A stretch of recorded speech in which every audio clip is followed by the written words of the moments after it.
Bon week-end à tous et merci d'être avec nous pour cette édition rétrospective dont voici le sommaire. Jean Sirius Mirindi affirme et persiste, il reste un mandat constitutionnel au président Joseph Kabila pour atteindre son deuxième mandat constitutionnel. Selon lui, la révision partielle de la Constitution en 2011 a été fatale et la Constitution devrait annuler l'article 71 révisé. Puisque l'article 71 a été touché, le constituant a touché effectivement le régime de droit de nombre et de la durée du mandat. Et puis, moment décisif pour l'épidémie d'Ebola en RDC, c'est en ces termes que l'Organisation mondiale de la santé a qualifié la situation actuelle de la fièvre hémorragique à virus Ebola dans la province de l'Équateur. Selon les directeurs du programme de gestion des situations d'urgence de l'OMS, Peter Salama, son organisation est à la croisée de chemin avant d'annoncer que c'est dans les prochaines semaines que l'organisation dira si cette épidémie va s'étendre aux zones urbaines ou si elle sera maîtrisée. Enfin, les croyants kimbanguistes du monde entier ont célébré le 25 mai 2018 la Noël qui, selon eux, est la date à laquelle est né Jésus-Christ. C'est Salomon Yalungana Kiangani qui en a instauré la célébration de la Noël kimbanguiste chaque 25 mai grâce à ses recherches bibliques. À Kinshasa, cette fête a été célébrée avec faste au centre d'accueil kimbanguiste de Kasavubu. Le juriste et chercheur en droit public Cyrus Mirindi insiste et persiste sur la possibilité d'un troisième mandat pour Joseph Kabila Kabange. Les chercheurs congolais en droit, interrogés par nos confrères des radios Okapi, a affirmé qu'il reste un mandat constitutionnel au président Joseph Kabila pour atteindre son deuxième mandat constitutionnel. Dans une déclaration faite dimanche 20 mai à Radio Okapi, il soutient que la révision partielle de la Constitution en 2011 était fatale et que la Cour constitutionnelle devrait annuler l'article 71 révisé. Ce texte prévoyait une élection présidentielle à 2 tours avant qu'il ne soit modifié pour ramener le scrutin à un seul tour. Puisqu'ils ont touché l'article 71, ils ont touché effectivement au régime des droits des nombres et de la durée du mandat. Il fallait qu'en 2011, lorsque le Parlement avait touché cet article, qu'on puisse aller bloquer et annuler cet article au niveau de la Cour constitutionnelle, a indiqué Cyrus Mirindi. Selon son interprétation, on a ramené les compteurs à zéro. Les comptages qu'on doit prendre constitutionnellement, c'est les comptages qui débutent à partir de l'élection de 2011. À partir de ce moment-là, le président de la République, Joseph Kabila Kabange, a fait un mandat et il lui reste un deuxième mandat pour atteindre les plafonds constitutionnels. Ça fait mal, mais c'est une réalité, a décortiqué Cyrus Mirindi. Une réalité juridique, mais qui doit faire face à la réalité politique, comme le soutiennent certains acteurs politiques et de la société civile. Face à cette réaction, Mirindi fait allusion à la France où un tel cas était arrivé avec le président Jacques Chirac. Il avait constitutionnellement le droit de briguer un autre mandat, mais pour des raisons personnelles, il y a renoncé. Même cas en RDC, se basant sur la révision constitutionnelle de 2011, Joseph Kabila a le droit de briguer un autre mandat à la tête du pays. Tout dépendra désormais de lui, a insisté Cyrus Mirindi. L'idée même hypothétique du troisième mandat de Joseph Kabila fait plomber l'opposition en RDC. Il va sans dire que les débats soulevés par le juriste constitutionnaliste et chercheur congolais Jean Sirius Mirindi est tombé comme un cheveu dans la soupe. La fragilité est non seulement de la loi fondamentale congolaise, mais surtout de l'opposition radicale de la RDC face à l'alternance est citée comme illustration. À en croire plusieurs analystes, les réactions des juristes de l'opposition sont d'un niveau bas et exploitent les sentiments du bas peuple alors que le débat est éminemment scientifique, affirment d'autres analystes. Avant d'ajouter que quand ce ne sont pas le média, ce sont les personnalités en fin de carrière qui volent au secours des acteurs politiques de l'opposition manifestement désemparés. Deux journaux tels que La Libre de Belgique et Belga RTBF ont même titré un article sur la RDC « L'opposition fait bloc, Kabila fait campagne ». Et dans La Libre paru lundi 21 mai courant, Hubert Leclerc écrit « À Kinshasa et dans certaines grandes villes du pays, de plus en plus d'affiches fleurissent pour mettre en avant l'homme Joseph Kabila Kabange ». Et d'ajouter, le président hors mandat n'a toujours pas annoncé son intention par rapport à l'élection présidentielle pour le 23 décembre prochain. Voilà autant de titres orientés de ce média qui partent à la rescousse de l'opposition congolaise en manque d'arguments scientifiques. Au regard du comportement affiché par bon nombre d'acteurs politiques de l'opposition en RDC, il devient de plus en plus certain que tout est mis en marche par cette opposition pour boycotter les élections, de sorte qu'au-delà du 23 décembre, elle réclame une transition. Préparatif des obsèques de l'apôtre et évangéliste international Joseph Ezekiel Olangui, la présidence s'implique pour que la cérémonie se passe dans la quiétude. Voilà la raison qui a motivé la descente sur terrain du directeur de cabinet du chef de l'État, Némi Mouilania. Ce pour exprimer la compassion du chef de l'État à la famille des l'illustre disparus, mais aussi apporter une contribution matérielle à l'organisation de ces obsèques. C'est un compatriote qui mérite de la nation.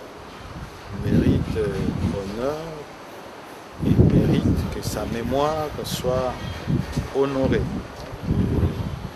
Alors, j'avais eu aussi à recevoir la délégation en charge de l'organisation des obsèques au cabinet du président de la République, avec laquelle nous avons échangé utilement sur ce que pouvait être la contribution, n'est-ce pas, de son Excellence, M. le Président de la République à l'organisation de ces obsèques, parce qu'il a souhaité qu'il soit porté en terre en toute dignité.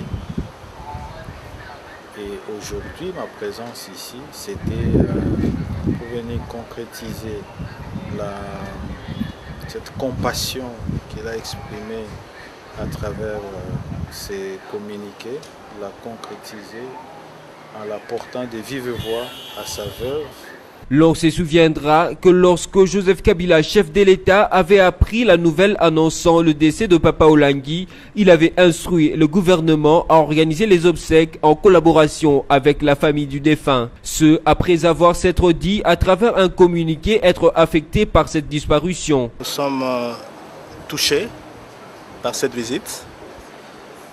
Et cette visite reconforte non seulement la famille, mais reconforte également toute notre famille spirituelle, qui est le ministère chrétien du combat spirituel. Pour le programme, l'arrivée du corps se fera le 31 mai et l'inhumation se fera le 2 juin. Il sied de rappeler que Joseph Ezekiel Olangui est le président de la fondation Olangui et époux d'Elisabeth Ouocho, dirigeant tous deux le ministère chrétien du combat spirituel. Il est décédé le 1er octobre 2017 à Johannesburg, en Afrique du Sud. Loi portant financement des partis politiques en République démocratique du Congo, Henri Movasakani invite les différentes formations politiques à se conformer aux critères d'éligibilité. Répondant jeudi 24 mai à la question orale lui adressée par le député Fidel Babala du Mouvement de libération du Congo, MLC, au sujet des financements des partis politiques, Henri Movasakani, vice-premier ministre en charge de l'intérieur et sécurité, a invité tous les partis à se conformer aux critères d'éligibilité au financement public prévus dans l'article 3 de la loi numéro 08/005 du 10 juin 2008 portant financement public des partis politiques en République démocratique du Congo. Poursuivant son exposé devant la représentation nationale, le patron de l'intérieur a affirmé qu'au stade actuel, les conditions ne sont pas réunies pour qu'il y ait effectivité du financement des partis politiques. Aucun parti n'a réuni les conditions prescrites par la loi pour bénéficier de ce financement public du gouvernement congolais, a-t-il expliqué. Rappelons que près de 10 ans après la promulgation de la loi portant financement public des partis politiques, son exécution n'est toujours pas effective. Les porte-paroles de la majorité présidentielle, André Alain Atundou, a affiché la sérénité sur la poursuite des relations avec le parti lumumbiste unifié Palou dans un échange avec la presse le jeudi 24 mai 2018 à Kinshasa. Dans une déclaration de la majorité présidentielle lue par André Alain Atundou, la méga plateforme présidentielle a également assuré sur l'état de la stabilité de ses relations de partenariat avec les partis lumumbistes, parti d'Antoine Gizenga, et sa détermination à œuvrer avec ceux qui ont la pacification du Congo pour remporter les élections prévues en cette année 2018 et travailler ensemble pour bâtir un pays modèle. Selon certaines sources, le maintien de cette alliance avec l'AMP mécontente certains cadres au sein du parti lumumbiste. Tel est le cas de l'ancien Premier ministre Adolphe Muzito qui pense que l'alliance entre la plateforme présidentielle et son parti n'existe pas et que le PALU devra présenter un candidat à la présidentielle et non accompagner le candidat de l'AMP à ce poste. Selon le porte-parole de l'AMP, ce qui importe aujourd'hui, c'est le respect du calendrier électoral. André Alain Atundu rassure que les relations entre la plateforme présidentielle et les partis lumumbistes sont restées stables. Il n'est plus question d'aller de négociation en négociation sous peine de tomber dans les pièges de transition interminables, a déclaré F. Bazaïba, secrétaire général du MLC, avant d'ajouter que l'essentiel est d'aller aux élections telles que prévues par le calendrier de la CENI publié le 5 novembre 2017. Pour ce qui est de la date du 24 juin, date prévue pour les dépôts de candidature par le calendrier électoral, la secrétaire générale du MLC a laissé croire que son parti prendra toutes les dispositions afin de présenter ce candidat à tous les niveaux au prochain scrutin. Du côté de l'Union pour la nation congolaise, UNC, c'est pratiquement le même son de cloche qui a été émis. Un haut cadre de ce parti, cher à Vital Kamere, qui a requis l'anonymat, a relevé à la presse que tout est mis en œuvre pour participer sans hésitation au processus électoral. Pendant ce temps, Félix Tshisekedi et Moïse Katumbi sont dans leur croisade en Europe et aux États-Unis d'Amérique où ils élaborent de stratégies pour une transition sans Kabila. Peut-on vraiment croire à la détermination de l'opposition à participer de ce point de vue aux élections du 23 décembre prochain? Qui vivra verra. Le gouverneur de Kinshasa, André Kimbuta, invite le conducteur de véhicules de transport en commun au respect strict de la nouvelle tarification en vigueur. C'était à l'issue d'une réunion entre le gouvernement provincial, la police nationale congolaise et l'association de chauffeurs au Congo, ASECO, le lundi 21 mai 2018. Il n'y a que Transco et News Transki qui sont des sociétés d'État où le prix est maintenu à 500 francs, a-t-il déclaré. Le gouverneur, par ailleurs, insiste sur le respect de la grille tarifaire pour les autres transporteurs. Rappelons que le prix de la course ont été réenregistrés environ 3 semaines, c'est suite à l'augmentation du prix de carburant à la pompe. Moment décisif pour l'épidémie d'Ebola selon l'Organisation mondiale de la santé. L'épidémie d'Ebola qui a déjà tué 27 personnes en République démocratique du Congo est à un moment décisif, a affirmé mercredi 23 mai l'Organisation mondiale de la santé OMS qui espère vacciner 10 000 personnes d'ici un mois.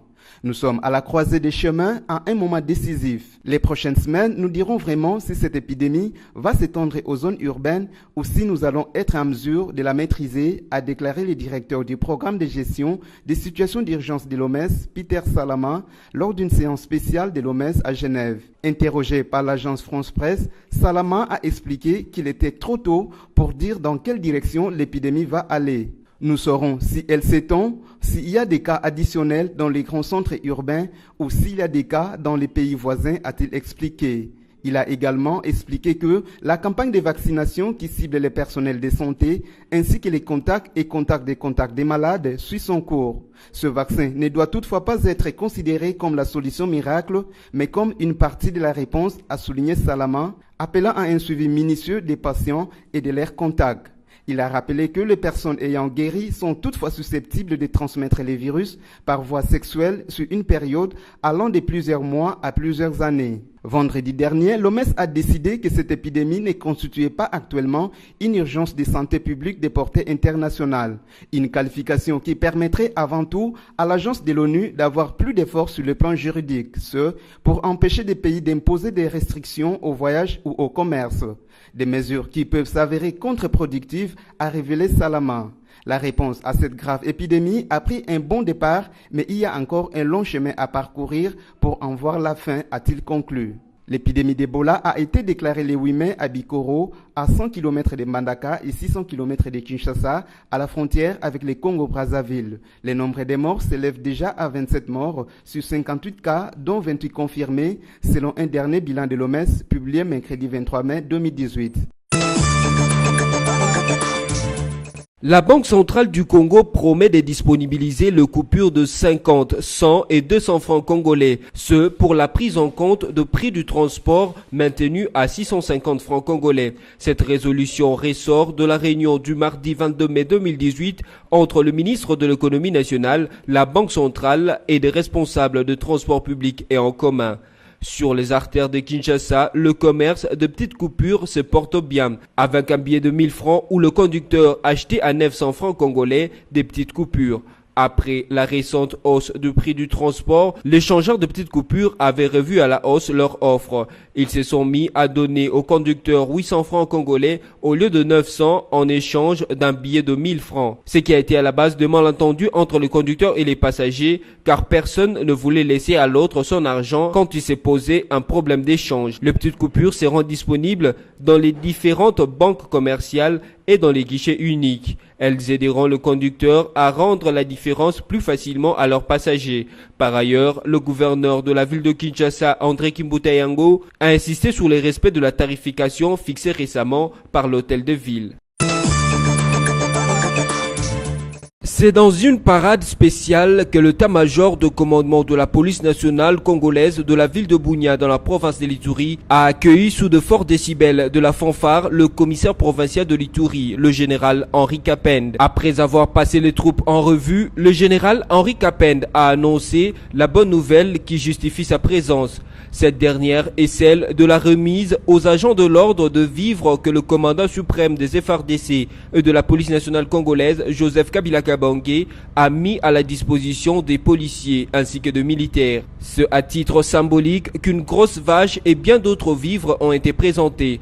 Cela fait suite à la commémoration du 17 mai, date consacrée aux FARDC et à la PNC. Le général Henri Kapend est content d'être émissaire du chef de l'État. Le commandant suprême des FARDC et de la PNC nous a offert à ces vaillants militaires et policiers le repas.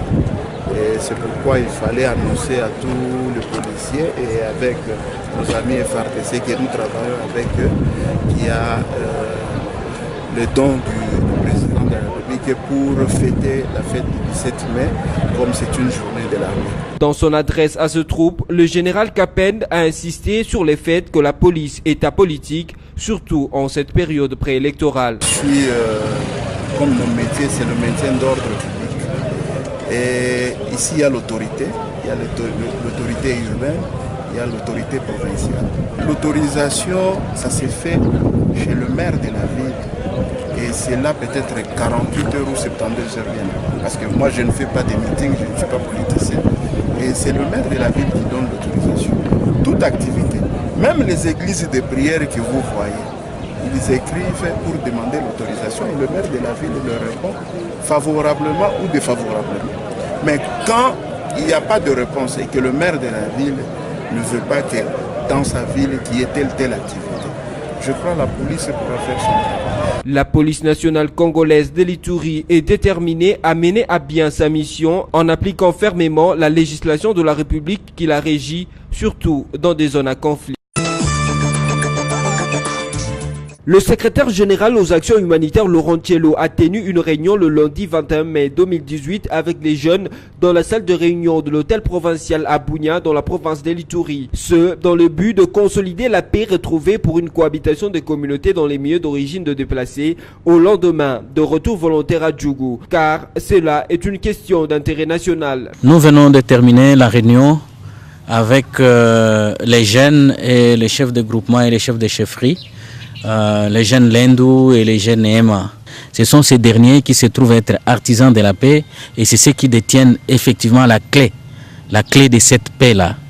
Et les jeunes ils sont sensibilisés et ils ont pris l'engagement de pouvoir accompagner la paix et accompagner toutes les actions qui seront menées dans leur contrée d'origine. Un motif de satisfaction pour le participant à cette réunion qui n'ont pas manqué de saluer les efforts du chef de l'État congolais, Joseph Kabila Kabange, pour la paix retrouvée à Djougou et en Ituri en général. Nous remercions le président de la République, son Excellence Joseph Kabila Kabange, d'avoir dépêché le secrétaire général aux actions humanitaires pour cette rencontre. C'est la consolidation de la paix en territoire de Djougou. Nous sommes contents de l'occasion offerte par le président de la République de nous réunir ensemble pour consolider la cohabitation pacifique. Vraiment, c'est une bonne chose. Je souhaite que le gouvernement provincial organise ce genre de rencontres partout ailleurs et surtout à l'intérieur du territoire de Djougoum.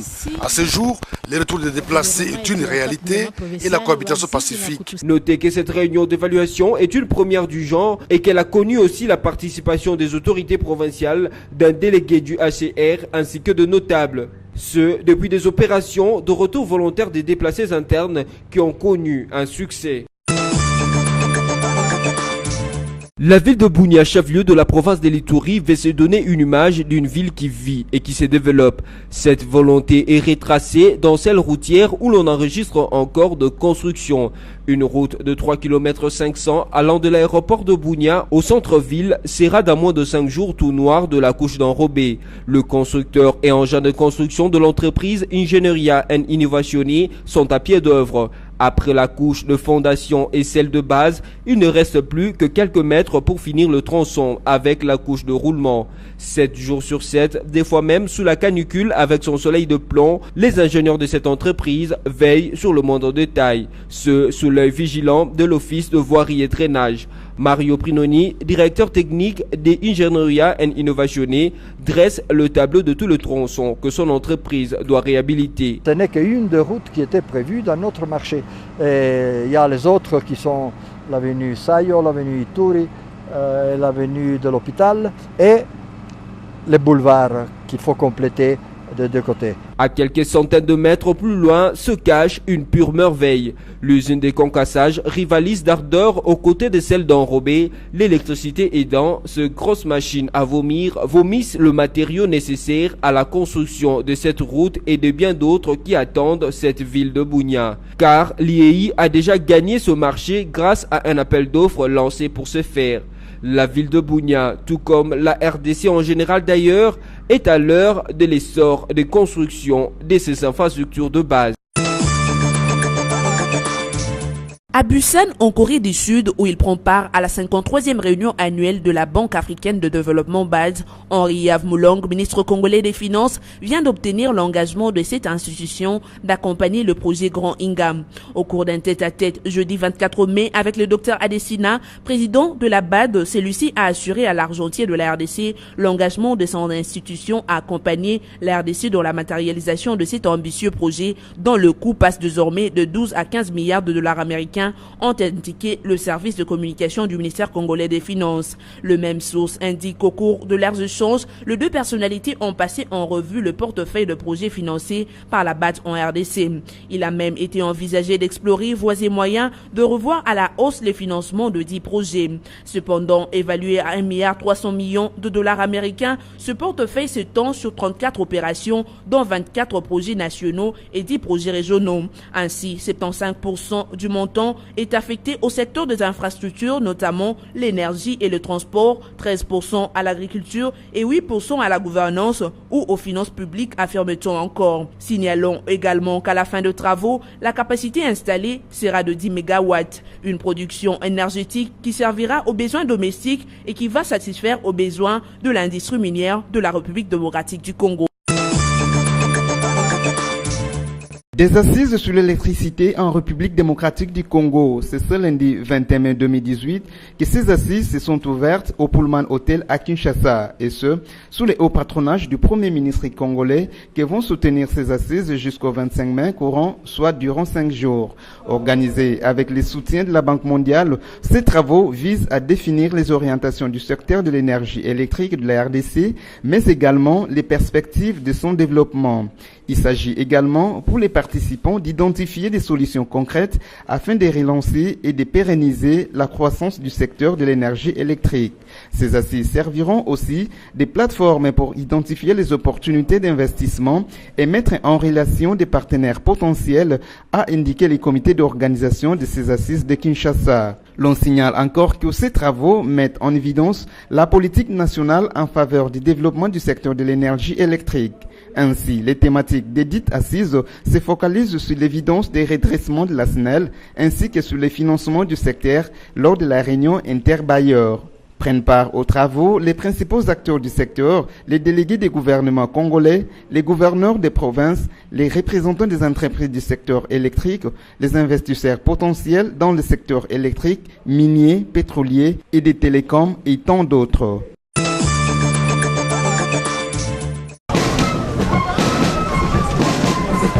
Les fidèles kimbongistes du monde entier ont célébré ce vendredi 25 mai 2018 la naissance de Jésus-Christ qui coïncide avec celle de la naissance de Dialungana Kiangani Salomo, le deuxième fils de Feu Simo Kimbangu, le 25 mai 1916 à Kamba. Les kimbongistes considèrent cette date comme la vraie date de naissance de Jésus-Christ. Ce, en se fiant aux recherches effectuées selon lesquelles la transposition du calendrier juif d'application à cette époque ferait que les calendriers grégoriens de notre ère, la Noël tombe le 25 mai. En considérant religieusement le mystère que cache cette date, un grand culte est organisé partout où l'église kimbongiste est implantée à travers le monde. Ainsi, dans la ville de Kinshasa, le 25 mai de cette année est célébré au centre d'accueil kimbongiste dans la commune de Kasavubu sous les thèmes « Soyez dans l'allégresse car le Seigneur Jésus-Christ est notre frère ». Nos reporters sont arrivés sur le lieu de culte pour recueillir les impressions des fidèles kimbongistes. Selon eux, le 25 mai restera la vraie et l'unique date de naissance du Fils de Dieu. Kolo Yesu yatanga ba Yuda azalaki mondele date wana ezalaki date normalité parce que moi n'a jamais akoki kobota mala 6 mois zemia mwana soke bandi na 1 mois tina 9 mois de mwana akobota maka kasi date wana ezalaki date moko fondé mais les vraies dates ya Noël yango pamba te papa Dialungana Kiangani yende Kolo Yesu ayaki kati na biso bayindo pona kosikola loposo oyo akufa kine kulusu pona kobikisa loposo oyo etolamaki loposo oyo ya bayindo biso ba oyo tozali kosepela mokolo mwa lelo mokili mobimba ye ba ete lelo nde ezali date ya solo ya Kolo Yesu le 25 mai papa Dialungana Kiangani Salomo Paul toyi ko sensibiliser mokili mobimba po bazala bapaya te pourtant on a ba koloba bakimangisi toyokaki pani bolobaki te yango sensibilisation ezali kotambola monde entier nde tozali bokimangisi ezali monde entier ezali kotambola na défilé po toyebisa mokili ke attention boyeba ke le 25 mai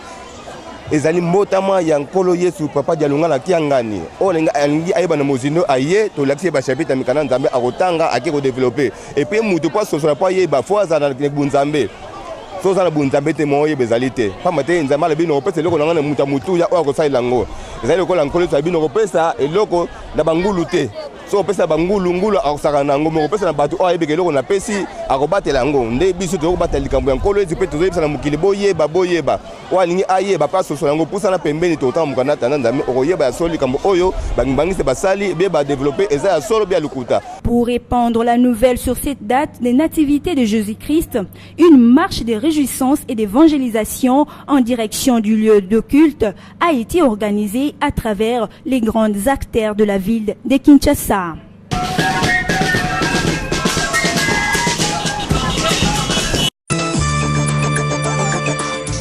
Si vous nous avez pris en cours de diffusion, voici l'essentiel de titres.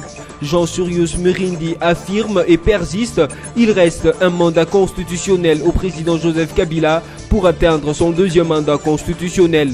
Selon lui, la révision partielle de la Constitution en 2011 a été fatale et la Constitution devrait annuler l'article 71 révisé.